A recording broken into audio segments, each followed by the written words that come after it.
ওকে, তাহলে নতুন যে ধর্মটা শিখবো তার মাধ্যমে আমরা একটা প্রশ্নের উত্তর দিতে পারবো। আমরা এমনিতে উত্তর দিতে পারি, কিন্তু এটা বৈজ্ঞানিক উত্তর হয় না আর কি। প্রশ্নটা কিরকম, মনে করো তুমি কয়েকটা বই রাখছো, এরকম বই রাখলাম, তারপরে এখানে একটা স্কেল রাখলাম, স্কেলের উপরে এখানে একটা ভারী বস্তু রাখলাম, আবার একই বই আবার রাখতেছি,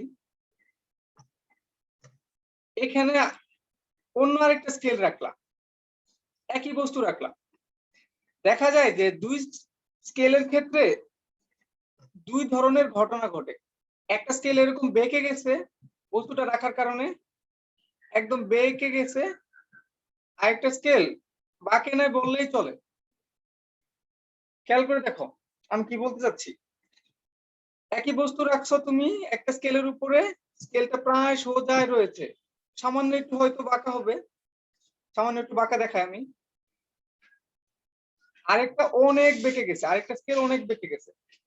তোমাকে যদি জিজ্ঞাসা করি যে একটা স্কেল অনেক বেঁকে গেল, আরেকটা স্কেল অল্প বাঁকা হইলো, তুমি হয়তো জবাব দিবা যে একটা স্কেল নরম, আরেকটা স্কেল শক্ত, এরকম একটা জবাব দিবা, কারণ তুমি এখনো ফিজিক্সটা জানো না। আজকে ক্লাসের শেষে আমরা এই জবাবটা দিব না। আজকে ক্লাসের শেষে বলবো যে একটা স্কেল, উত্তরটা বলে দিচ্ছি, যে স্কেল বেশি স্থিতিস্থাপক,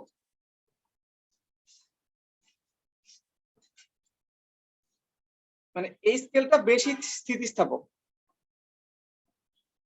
আর এই স্কেলটা কম স্থিতিস্থাপক। ক্লাসের শেষে আমরা এই জবাবটা দিব। এখন আমরা ম্যাথমেটিক্যালি এই পর্যন্ত যাব যে কোনটা বেশি স্থিতিস্থাপক, কোনটা কম স্থিতিস্থাপক। স্থিতিস্থাপক শব্দটা নতুন, এটা আস্তে আস্তে আমরা শিখবো। ওকে, প্রথম যেটা শিখবো সেটা হলো কিছু ম্যাথমেটিক্স শিখবো। দেখি তো তোমরা কে কে পারো। মনে করো আমার দুইটা সমীকরণ আছে, একটা হলো y ইকুয়াল 2x, আরেকটা হলো y ইকুয়াল 100x। এখন x এর পরিবর্তন, x এর মান যদি 1 বসাই, x ইকুয়াল 1 বসালে y ইকুয়াল কত হবে? বাম পাশে 2 আর ডান পাশে কত হবে? 100 হবে। হ্যাঁ, সবাই জানে এটা। এখন এই যে সমীকরণটা, এই সমীকরণটা যদি এরকম হয় যে x হইল 1 নিউটন, তাহলে y কত নিউটন হবে? 2 নিউটন। আর ডান পাশে হবে 100 নিউটন। আমি যেটা বলতে চাচ্ছি তোমাদেরকে যে আমাদের সমীকরণে যদি এই ধ্রুবকের পরিবর্তন হয়, ধ্রুবকের পরিবর্তন হয়,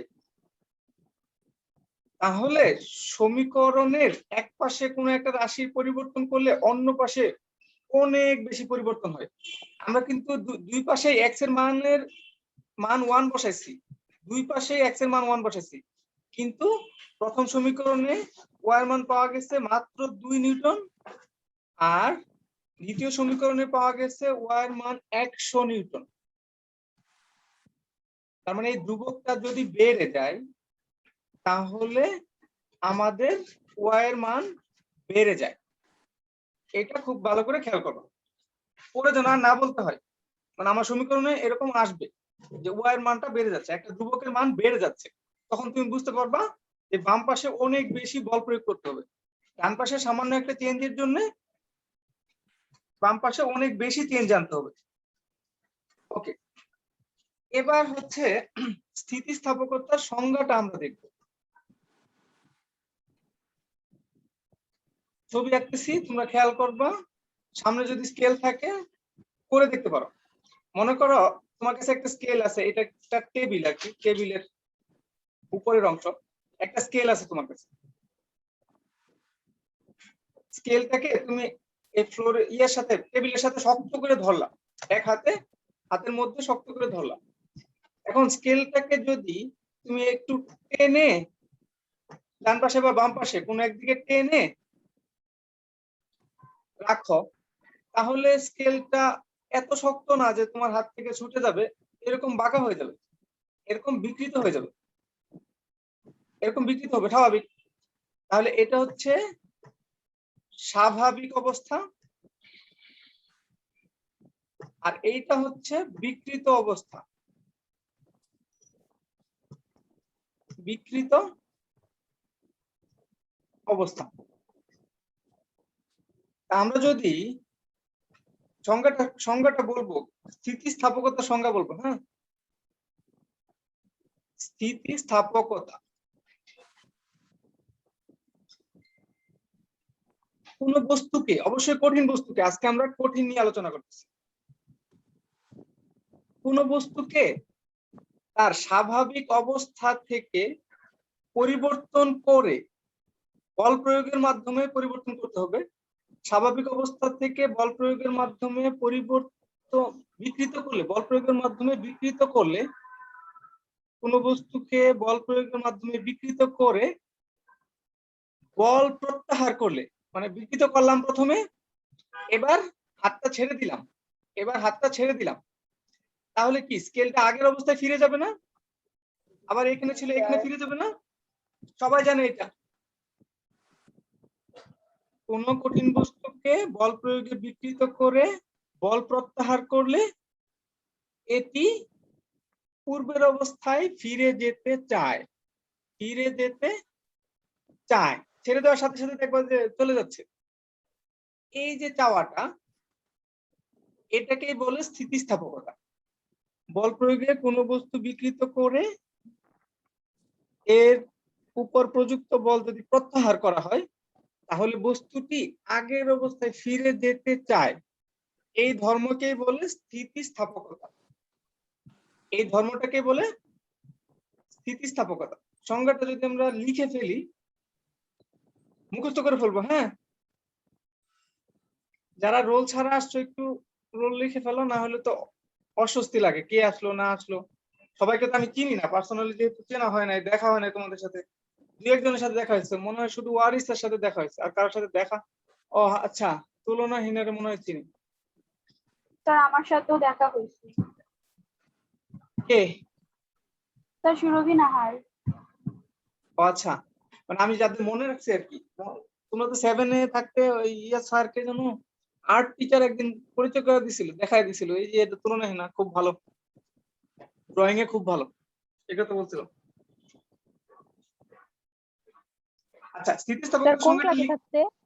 হ্যাঁ, ক্লাস 7 কোন এ ক্লাসে থাকতে থাকতে? আর্টস এর মধ্যে যখন এক্সাম হয়েছিল, যখন স্যার আসছিল ওই সময় পরিচয় করাইছিল। ও তুমি মনে হয় আর্টে কি ফার্স্ট সেকেন্ড কিছু হয়েছিল?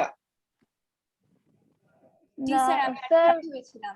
আমি তুলনা ফার্স্ট, হয়েছিল, হ্যাঁ তুলনা হয়েছিল। আমি তুলনার কথা ফার্স্ট মনে আছে, হয়েছিলাম। আর কারোর কথা মনে নেই? আর ওয়ারিসের সাথে আমি দেখা ফার্স্ট হয়েছে। হয়েছিলাম। স্যার অথই ফার্স্ট হয়েছিল তো। আচ্ছা, ওটা ভুলে গেছি, স্যার তোমার কথা মনে করা দিচ্ছে। অথই ফার্স্ট হয়েছে, তার কথা ভুলে গেছি। স্থিতিস্থাপকতা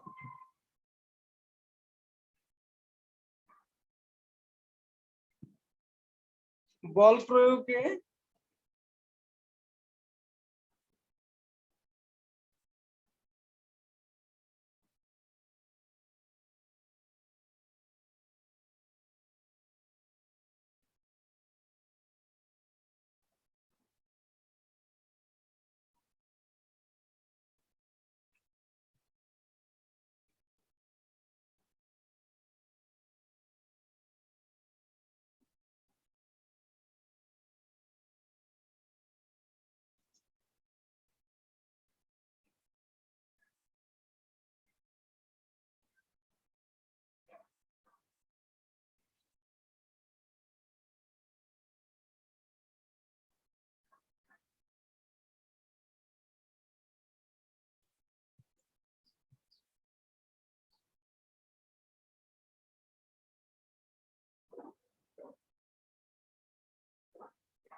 বল প্রয়োগে বিকৃত বস্তু হতে বল প্রত্যাহার করলে বস্তুটি পূর্বের অবস্থায় ফিরে যাওয়ার প্রবণতা ধর্ম ইচ্ছাকে স্থিতিস্থাপকতা বলে। তোমরা লিখো, আমার একটা কল আসছে, কলটা মনে হয় গুরুত্বপূর্ণ হবে। আসসালামু আলাইকুম। হ্যালো,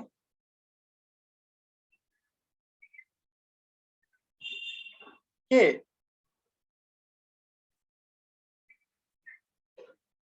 কাকলি? এখন না, আমার 40 পর্যন্ত ক্লাস আছে। ওকে,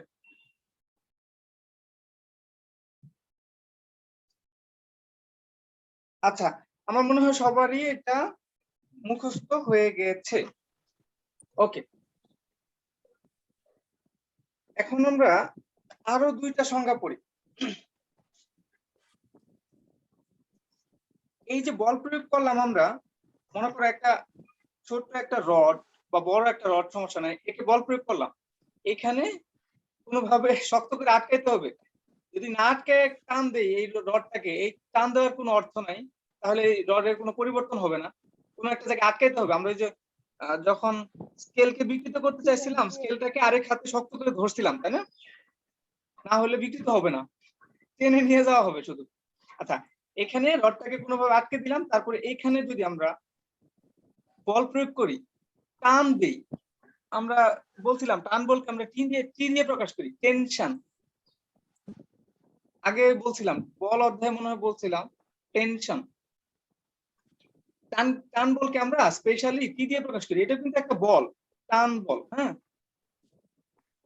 আমরা যদি এরকম কোন একটা কঠিন বস্তুকে বল প্রয়োগ করি, টান বল প্রয়োগ করি, তাহলে কি হবে? একটু বড় হবে। দেখা যাবে যে টান বল প্রয়োগ করার আগে এতটুকু ছিল, এখন একটু বড় হয়ে গেছে। আগে মনে করো দৈর্ঘ্য ছিল L0, এখন হয়ে গেছে আরেকটু বড়, L হয়ে গেছে। একটু বড় হবেই, স্বাভাবিক। আমরা ইলাস্টিকের ক্ষেত্রে দেখি যে খুব সহজে একটু বড় করে ফেলা যায়। তাহলে একটু বিকৃত করা যায়। এই যে কতটুকু বিকৃত হইলো, এতটুকু। এইটুকু দৈর্ঘ্যের মান আমরা বের করে ফেলতে পারি এইভাবে, L মাইনাস L0। এতটুকু বড় হইলো, এতটুকু বড় হইলো। তো আমাদের সংজ্ঞাটা এরকম যে, দেখো, সংজ্ঞাটা হচ্ছে বিকৃতির সংজ্ঞা। সেটার জন্য আমাদের একটু হিসাব করতে হবে। L0 দৈর্ঘ্যে পরিবর্তন কত? L minus L0। তাহলে একক দৈর্ঘ্যে পরিবর্তন কত? L minus L0 divided by L0। এইটাকে বলে বিকৃতি। কোন বস্তুতে বল প্রয়োগে একক একক দৈর্ঘ্যে যে পরিবর্তনটা হয়, তাকেই বলে ওই বস্তুর বিকৃতি। কোন বস্তুতে বল প্রয়োগে একক দৈর্ঘ্যে, এই যে 1 এর জন্য যে বিকৃতিটা হয়, 1 এর জন্য যে পরিবর্তনটা হয়, ওয়ারিসা বলো।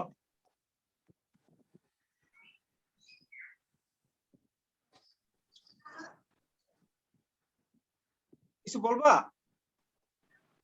সরি স্যার, ভুলে হয়ে গেছে। আচ্ছা, তাহলে আমরা কি করতেছিলাম? আমরা একটা লাঠিকে বা একটা রডকে টান দিয়ে বড় করতে চাচ্ছিলাম। তো যথেষ্ট পরিমাণ টান দিলে একটু বড় হবেই। তো প্রাথমিক দৈর্ঘ্য যদি হয় L0 আর পরে যদি হয় L, ওই সামান্য একটু বড় হয়েছে। এই বড় কতটুকু সেটা আমরা বের করে ফেলতে পারি। বড় বড় দৈর্ঘ্য এত, ছোট দৈর্ঘ্য এত, এটা হচ্ছে এতটুকু বড় হয়েছে, এতটুকু বড় হয়েছে। তারপর আমরা কি করলাম? যে L0 দৈর্ঘ্যে পরিবর্তন বা বড় হয়েছে এতটুকু, তাহলে একক দৈর্ঘ্যে কতটুকু পরিবর্তন হয়েছে? তাহলে L minus L0 divided by L0, ঐকিক নিয়ম। এটাকেই বলে বিকৃতি। কোন বস্তুতে বল প্রয়োগে একক দৈর্ঘ্যে যে পরিবর্তনটা হয়, সেটাকেই বলে বিকৃতি। ওকে, এখন একটা জিনিস খেয়াল করো, উপরেও কি দৈর্ঘ্য, নিচেও দৈর্ঘ্য। যদি আমরা মান বসাই, মনে করো 10 মিটার দৈর্ঘ্যের একটা তার ছিল, এখন 11 মিটার হয়ে গেছে, 11 মিটার হয়ে গেছে। তাহলে আমাদের হিসাবটা কিরকম হবে? উপরে হবে 1 মিটার আর নিচে হবে 10 মিটার। দেখো, উপরেও মিটার নিচেও মিটার, এটা কাটাকাটি গিয়ে ফলাফল হবে 1/10, ফলাফল হবে 1/10। কিন্তু একটা বিষয় হচ্ছে উল্লেখযোগ্য যে এখানে উপর নিচে একক কাটাকাটি যাবে, উপর নিচ থেকে একক কাটাকাটি যাবে। তার মানে হচ্ছে বিকৃতি এমন একটা রাশি যার কোনো একক নাই, একক নাই। আর কোন রাশির যদি একক না থাকে, ওই রাশির মাত্রাও থাকে না, ওই রাশির কোনো মাত্রা থাকে না। তোমরা কি এরকম আর কোন রাশি পড়ছো যে রাশির একক নাই, মাত্রাও নাই? এখন পর্যন্ত এরকম কোন রাশি পড়ছো? সোহা কিছু বলতে চাচ্ছ? এরকম কোন রাশি জানো তুমি? স্যার মনে আসতেছে না এখন।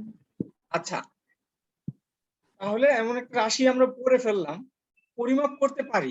রাশি মানে পরিমাপযোগ্য কোনো কিছু, তাই না? পরিমাপ করতে পারি ঠিকই, কিন্তু এটার কোনো একক নাই, মাত্রাও নাই। খুবই স্পেশাল। ভাইভাতে জিজ্ঞাসা করবে, যখন তুমি ভাইভা দিবা, প্র্যাকটিক্যালের ভাইভা দিবা, তখন জিজ্ঞাসা করবে যে এমন একটা রাশির নাম বলো যার একক নাই, মাত্রা নাই। আরো অনেকগুলো রাশি পড়বা তুমি, এটা একটা আজকে পড়লাম।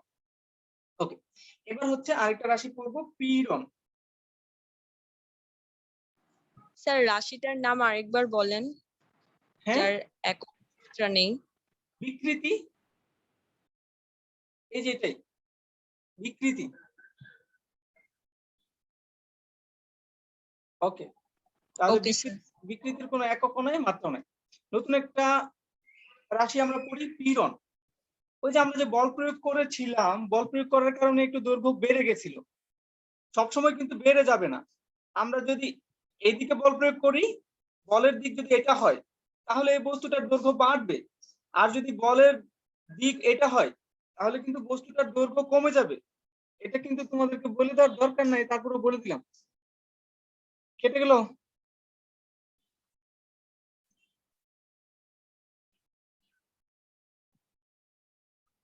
আচ্ছা, এটুকু তো তোমরা বুঝতে পারতেছো যে বল প্রয়োগের দৈর্ঘ্য বাড়তেও পারে, কমতেও পারে, তাই না? যদি বাইরের দিকে টান দেই, যদি বাইরের দিকে টান দেই তাহলে বেড়ে যাবে, আর যদি ভেতরের দিকে ধাক্কা দেই, বস্তুর ভেতরের দিকে ধাক্কা দেই, তাহলে ছোট হয়ে যাবে, খুবই স্বাভাবিক। ওকে, এবার হচ্ছে পীড়ন। ওই যে বিকৃতিটা ঘটাইছিলাম, বিকৃতি ঘটাইতে যদি আমাদের এফ পরিমাণ বল প্রয়োগ করতে হয়, যদি আমরা এখানে টি বলতেছি, যেহেতু টান বল প্রয়োগ করি, এই জন্য আমরা এফ না বলে এটাকে কি বলতেছি, টেনশন, টি বলতেছি। একই কথা, এটাও বল, এটার একক নিউটন, এই টান বলের একক নিউটন। ঠিক আছে? ওকে, তাহলে আমরা এফ টাকে আপাতত আজকের জন্য মুছে দেই, আমরা টি বল প্রয়োগ করব। হ্যাঁ, টি নিউটন বল যদি প্রয়োগ করি, আর যে বস্তুতে বল প্রয়োগ করছি এটা তো একটা পাইপের মতো, তাই না? এটাকে যদি কেটে ফেলি এইভাবে, তাহলে কি দেখবো? এরকম একটা বৃত্ত দেখবো। কোন একটা তারকে যদি আমরা কেটে ফেলি, কোন একটা রডকে যদি প্রস্থ বরাবর কেটে ফেলি, খেয়াল করছো না, এরকম একটা বৃত্ত দেখা যায়। কেউ কি খেয়াল করছো, রড কাটার পরে এরকম একটা বৃত্ত দেখা যায়? জি স্যার। এটাকে বলে, এই যে প্রস্থ বরাবর কেটেছি, এই জন্য এটাকে বলে প্রস্থচ্ছেদ। বায়োলজিতে পড়ছো, প্রস্থচ্ছেদ, প্রস্থ বরাবর ছেদ করা হয়েছে।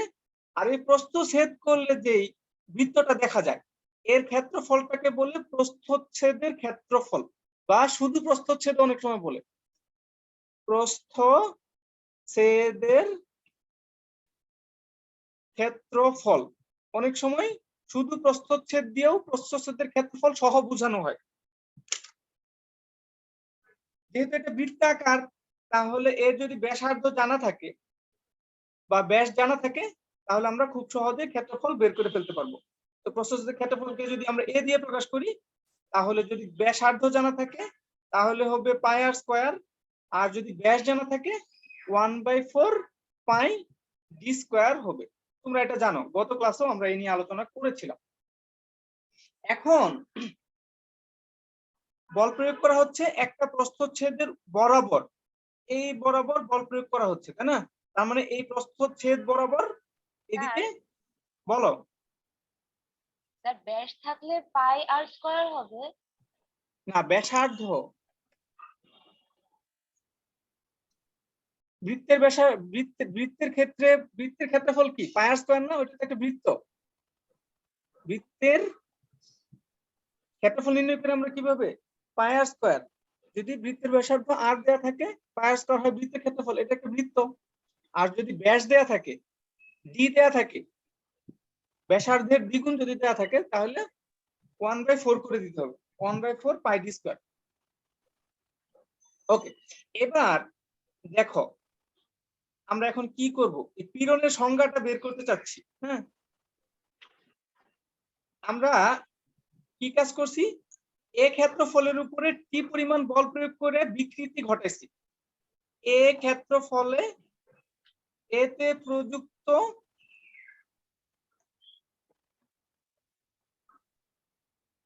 টি, এতে এ প্রস্থচ্ছেদে কি পরিমাণ টেনশন বা বল প্রয়োগ করা হয়েছে। এখন এর জন্য আমরা হিসাবটা করি না, সবসময় আমাদের হিসাব হয় এককের জন্য। তাহলে একক ক্ষেত্রফলে, তাহলে একক ক্ষেত্রফলে প্রযুক্ত বল কত হবে? টি বাই এ। ওকে, এই যে বলটা প্রয়োগ করলাম আমরা, তুমি যখন কোন একটা রডের মধ্যে রডকে টেনে ধরবা বা তোমার কলমটাকে টেনে ধরবা, তো মনে হচ্ছে যে হাত দিয়ে টেনে ধরছো, তোমার যে হাত দিয়ে তুমি টানতেছো, তোমার হাত কি মনে করবে? কলমও ঠিক একই পরিমাণ বলে।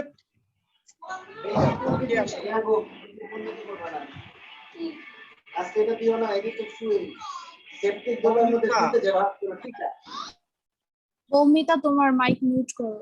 আচ্ছা, তুমি যখন একটা তোমার কলমকে টেনে ধরতেছো, তোমার কাছে কি মনে হচ্ছে? ডান হাত দিয়ে মনে করে টেনে ধরতেছো, তোমার কাছে মনে হয় না কলম ও তোমাকে অতটুকু বলে টেনে ধরছে পেছনের দিকে? ঠিক একই পরিমাণ বলে টেনে ধরতেছে। তো তুমি যখন একটা রডকে কি পরিমাণ বলে টেনে ধরবা, তোমার কাছে মনে হবে রডটাও কি পরিমাণ বলে টেনে ধরতেছে, রডটাও কি পরিমাণ বলে টেনে ধরতেছে। তার মানে তুমি যখন টেনে ধরবা, রডের মধ্যে ঠিক অত পরিমাণ বল উৎপন্ন হবে। ভালো করে খেয়াল করো আমি কি বলতে চাচ্ছি। তুমি যদি কোনো একটা বস্তুকে কি বলে টেনে ধরো, তাহলে তোমার কাছে কি মনে হবে? ওই বস্তুটাও তোমাকে কি বলে টানতেছে। মানে রডটা যদি আটকানো থাকে কোথাও, তোমার কাছে মনে হবে একই বলে তোমাকে টানতেছে। তুমি খেয়াল করে দেখবা সবসময়, যে কোনো সময় তুমি তোমার টেবিলের মধ্যে একটা সুতা বেঁধেও এটা খেয়াল করে দেখতে পারো, মনে হবে যে সুতাটাও তোমাকে অত বেগে অত বলে টানতেছে। তার মানে হচ্ছে তুমি যে বলটা প্রয়োগ করতেছো, এরকম একটা বল ওই পাশে উৎপন্ন হইতেছে, ওই সুতার মধ্যে বা ওই রডের মধ্যে উৎপন্ন হইতেছে। ওই স্যার রডের মধ্যে নিউটনের তৃতীয় সূত্র। তৃতীয় সূত্রের মতোই ওই ভেতরে একটা বল উৎপন্ন হচ্ছে, একা একা উৎপন্ন হয় না। তুমি যখনই বল প্রয়োগ করবা, ভেতরে ঠিক ওইরকম একটা বল, সমান পরিমাণ একটা বল উৎপন্ন হবে। এই যে উৎপন্ন বলটা বাধা দিতেছে, এই বলটা একক ক্ষেত্রফলে কত? পুরাটা না, একক ক্ষেত্রফলে কত, এটাকে বলে পীড়ন। তাহলে পীড়নের সংজ্ঞাটা আমি লিখি, তোমরা বুঝে যাবা।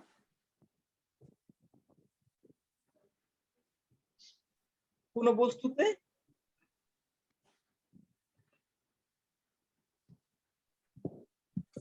একক প্রস্থচ্ছেদে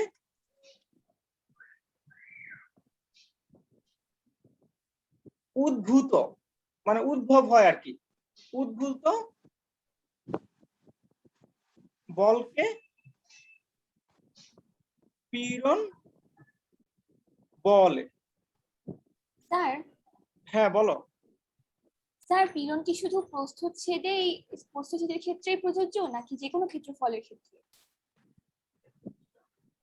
প্রস্থ বরাবর সেট করলে যে ক্ষেত্রফলটা পাওয়া যায় তার জন্যই প্রযোজ্য। মানে তুমি যেই ফ্লোরে বল প্রয়োগ করতেছো সেই ফ্লোরের জন্য। আরো তো ক্ষেত্রফল আছে, রডের আরো পুরাটা ক্ষেত্রফল আছে না, দৈর্ঘ্য বরাবর একটা ক্ষেত্রফল আছে না, রড তো একটা পাইপের মতো, তাই না? তুমি তো বল প্রয়োগ করতেছো এইখানে, আরো তো এইদিকে ক্ষেত্রফল আছে না, আরো তো ক্ষেত্রফল আছে, বাকি আছে না, আরো ক্ষেত্রফল আছে না, ওইগুলো না, ওইগুলোর জন্য প্রযোজ্য না। তুমি যেখানে বল প্রয়োগ করতেছো ওই ক্ষেত্রফলটার জন্য প্রযোজ্য। তুমি তো এই পাশে রডের পাশে বল প্রয়োগ করো নাই, রডের পাশে, তাহলে ওই ওই ক্ষেত্রফল, ওইদিকে তো ক্ষেত্রফল আছে, পৃষ্ঠ যেহেতু আছে ওর জন্য প্রযোজ্য হবে না, যেখানে বল প্রয়োগ করছো তার জন্য প্রযোজ্য। আর সবসময় প্রসেসরের ক্ষেত্রফল যে বৃত্তাকার হবে এমন না, তোমার রডটা এরকম এরকম হইতেই পারে, আয়তাকার হইতে পারে, বর্গাকার হইতে পারে। আমি তোমার বোঝানোর জন্য বলছি, আমি বলি না প্রসেসরের বৃত্তাকার ক্ষেত্রফল, আমি শুধু ক্ষেত্রফল বলছি। আচ্ছা, সংজ্ঞাটা তাহলে সবাই বুঝে গেছে যে আচ্ছা কোন বস্তুতে একক প্রস্থচ্ছেদে উদ্ভূত বলকে পীড়ন বলে। উদ্ভূত এমনিতে হবে না, তুমি বল প্রয়োগ করলে উদ্ভব হবে, বেশি বল প্রয়োগ করলে বেশি উদ্ভব হবে, কম বল প্রয়োগ করলে কম উদ্ভব হবে, এ ব্যাপারে আর কোনো সন্দেহ নাই।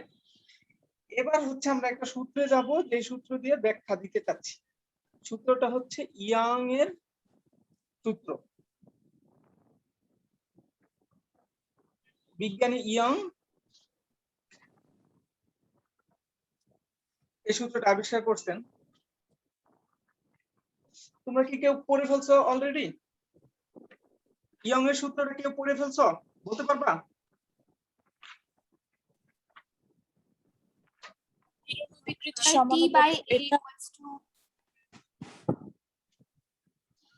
বলো। স্যার সূত্রটা হচ্ছে T/A = y * L - L0/L0। এটা সূত্র না, এটা সমীকরণ। সূত্র হচ্ছে বিবৃতি, ভাষা।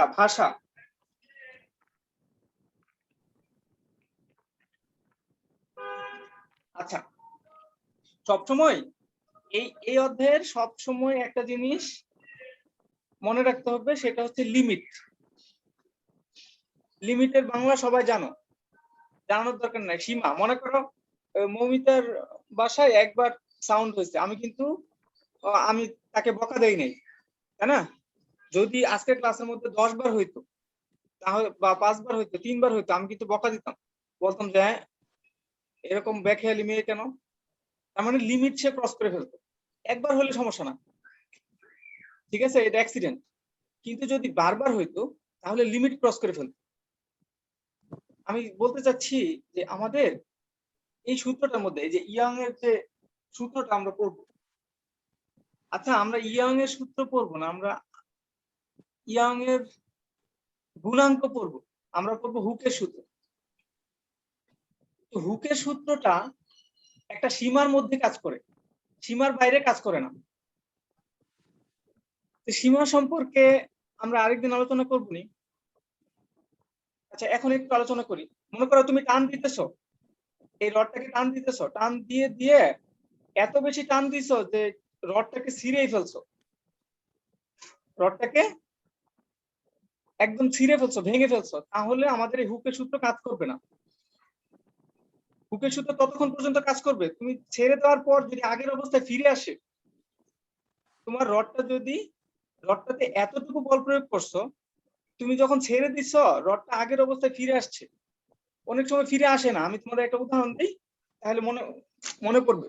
কিছু কিছু স্টিলের স্কেল দেখবা যে এমন ভাবে বিকৃত হয়েছে, আঁকা বাঁকায় থেকে গেছে, এটাকে আর সোজা করতে পারতেছো না। আর কিছু কিছু স্টিলের স্কেল ওরকম সমস্যা হয় নাই, সোজাই আছে। এটা খেয়াল করছো কিনা? কিছু কিছু স্কেল এরকম হয়ে যায় যে এরকম বাঁকা বাঁকা হয়ে যায়, এটাকে আর সোজা করা যাচ্ছে না। খেয়াল করছো কখনো? জি স্যার। ওই যে বিকৃতিটা হয়েছে এটা হচ্ছে স্থায়ী বিকৃতি, এটা হচ্ছে স্থায়ী বিকৃতি। এটার জন্য হুকের সূত্র কাজ করবে না যতক্ষণ পর্যন্ত আগের অবস্থায় ফিরে আসবে। একটু বাঁকা করছো আবার ছেড়ে দিছো, তাহলে এখন আর কিন্তু ওই রকম বাঁকা বাঁকা থাকবে না, একদম সোজাই দেখা যাবে, মনে হবে যে কিছুই হয় না। আগে যে বিকৃত করছিলা ওইটা আর এর মধ্যে ওই ডাটাটা আর নাই, ওই ক্ষতটা আর নাই। এই পর্যন্ত আমাদের হুকের সূত্র কাজ করবে।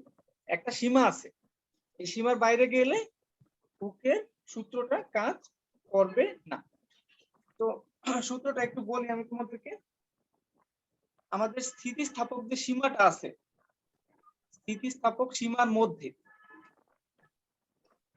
স্থিতিস্থাপক সীমার মধ্যে সবসময় কাজ করবে পীড়ন, যেটা আমরা প্রয়োগ করছিলাম কিছুক্ষণ আগে যে শিখলাম পীড়ন, ওই পীড়নটা বিকৃতির সমানুপাতিক, বিকৃতির সমানুপাতিক।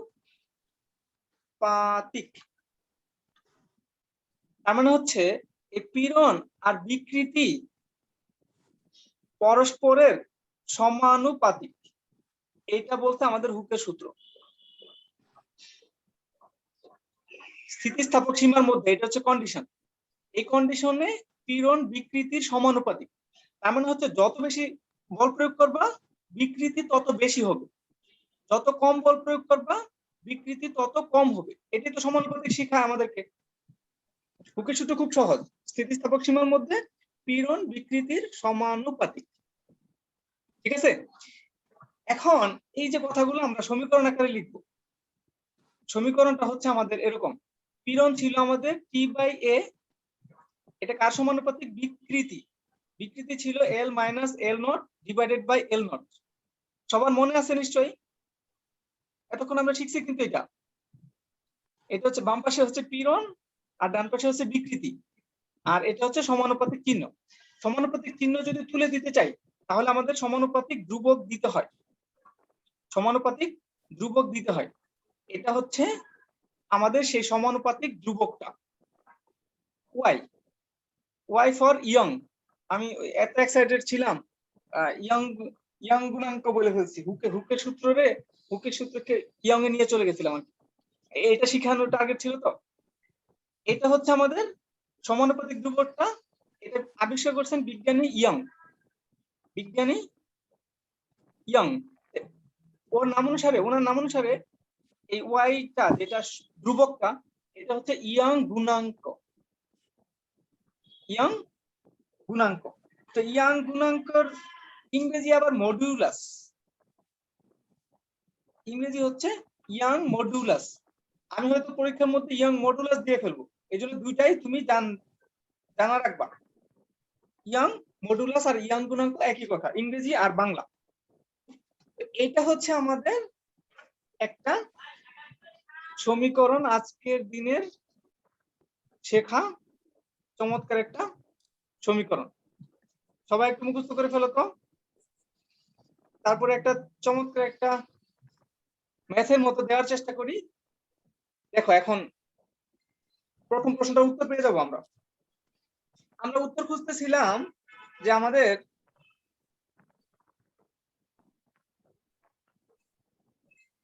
এই যে একটা প্রশ্ন ছিল, এখানে স্কেলটা সোজায় আছে, এখানে স্কেলটা কেন বাঁকা হয়ে গেছে? এখানে বস্তুটা রাখার কারণে এদিকে বল প্রয়োগ হচ্ছে, এখানে বস্তুটা রাখার কারণে এদিকে বল প্রযুক্ত হচ্ছে, তাই না? তোমরা সবাই জানো ওই বস্তু নিচের দিকে বল প্রয়োগ করতেছে, ওজন বল প্রয়োগ করতেছে। এখন আমাদের যে সমীকরণটা আমরা পেলাম, এই সমীকরণটা আমাদের কি শিক্ষা দেয়? এই সমীকরণ আমাদের শিক্ষা দেয় বাম পাশে একটা রাশি আছে, ডান পাশে একটা রাশি আছে, এর সাথে একটা ধ্রুবক আছে। এই ধ্রুবকের মান যদি বেশি হয় তাহলে ডান পাশে সামান্য পরিবর্তনের জন্য বাম পাশে অনেক বেশি বল প্রয়োগ করতে হবে। বাম পাশে অনেক বেশি বল প্রয়োগ করতে হবে। ডান পাশে যদি সামান্য পরিবর্তন করতে চাই, রডটাকে যদি একটু বড় করতে চাই, তাহলে আমাদের অনেক বেশি বল প্রয়োগ করতে হবে, অনেক বেশি পীড়ন দিতে হবে। আমি তো আমার বলের মাধ্যমে বা বস্তুটার মাধ্যমে একটা নির্দিষ্ট পরিমাণ বল প্রয়োগ করতেছিলাম। ধরো বামের স্কেলটা ছিল লোহার স্কেল বা স্টিলের স্কেল, আর ডানের স্কেলটা ছিল প্লাস্টিকের স্কেল। তাহলে এখানে বামের যে স্কেলটা, এটার ইয়ং গুণাঙ্ক বা ইয়ং মডুলাস অনেক বেশি, আর ডান পাশের যে বস্তুটা বা প্লাস্টিকের স্কেলটা, এর ইয়াং মডুলাস অনেক কম। ইয়াং মডুলাস অনেক কম হওয়ার কারণে ডান পাশের যে স্কেলটা সহজেই বিকৃত হয়ে গেছে। ডান পাশে সামান্য বিকৃতির জন্য বাম পাশে লোহার ক্ষেত্রে অনেক বেশি বল প্রয়োগ করতে হবে, আর বাম পাশে প্লাস্টিকের কারণে ডান পাশে অনেক বেশি বিকৃত হয়ে গেছে, বাম পাশে সামান্য একটু বল প্রয়োগ করা হয়েছে। এটাই ছিল আমাদের প্রথম প্রশ্নটার উত্তর, যে এখানে আমরা দেখতেছিলাম যে এখানে তো দুটো বস্তু একই, তার মানে এদিকে একই পরিমাণ বল প্রয়োগ করা হচ্ছে, দুই পাশে একই পরিমাণ বল প্রয়োগ করা হচ্ছে। বল আমরা একই রকম প্রয়োগ করছি, আমাদের সমীকরণে বাম পাশে ছিল F বাই এ, দুই পাশেই একই রকম বল প্রয়োগ করছি, তাহলে ডান পাশে বিকৃতি বেশি হয়ে গেছে, এখানে বিকৃতি বেশি হয়ে গেছে। কারণ কি, y এর মান কি বেশি না কম বলতো? বেশি। তাই বিকৃতি বেশি হবে কখন?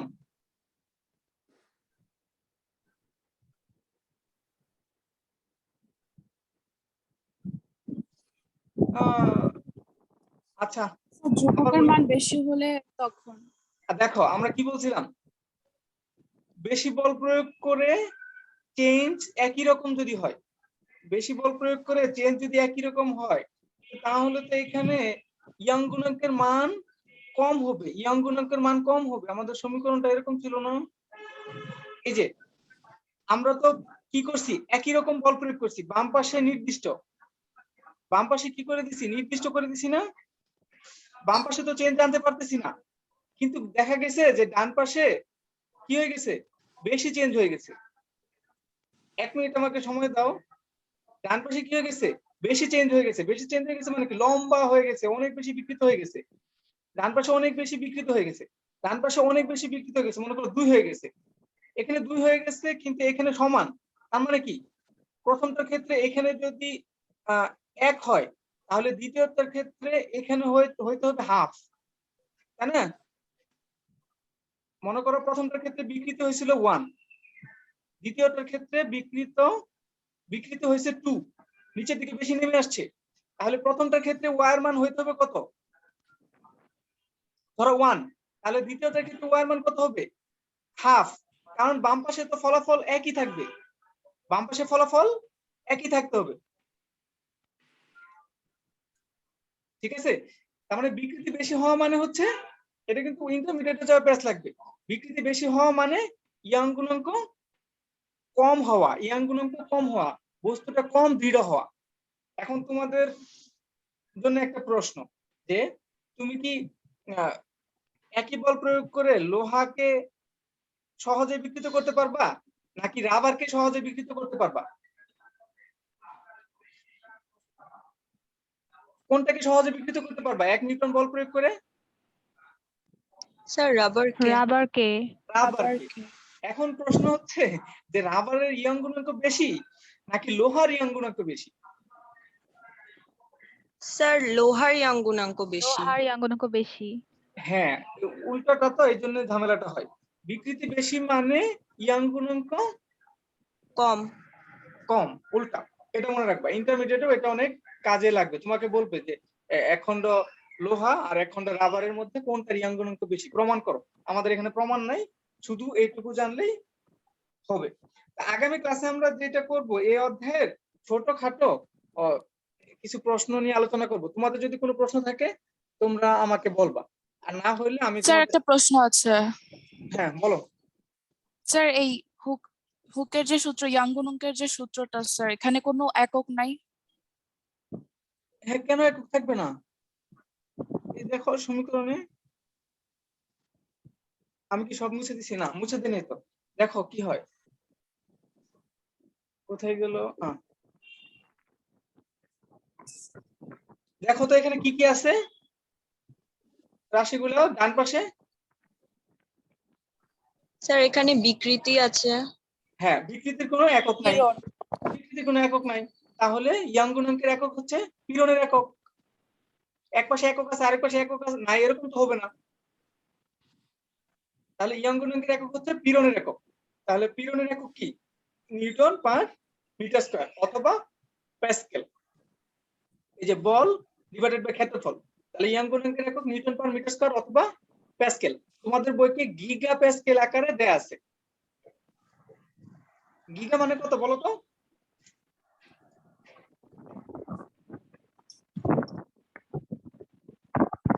গিগা মানে কত মনে আছে?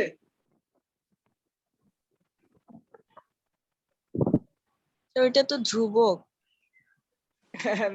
না না, গিগা গিগা আমরা যে গণিত পড়ছিলাম না, কিলোমিটার মানে হচ্ছে 10⁻³ মিটার। তাহলে গিগা মিটার যদি বলি তাহলে কত হবে? 1 গিগা মিটার সমান কত মিটার?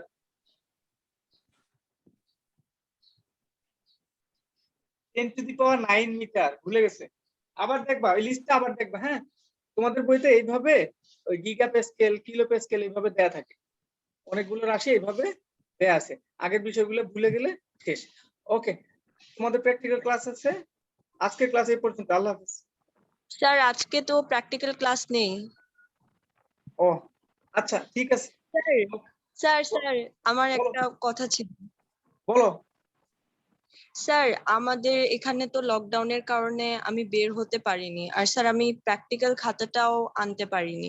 তো স্যার আমিও যদি শুক্রবারের মধ্যে জমা দেই প্র্যাকটিক্যাল, তাহলে কি সমস্যা হবে?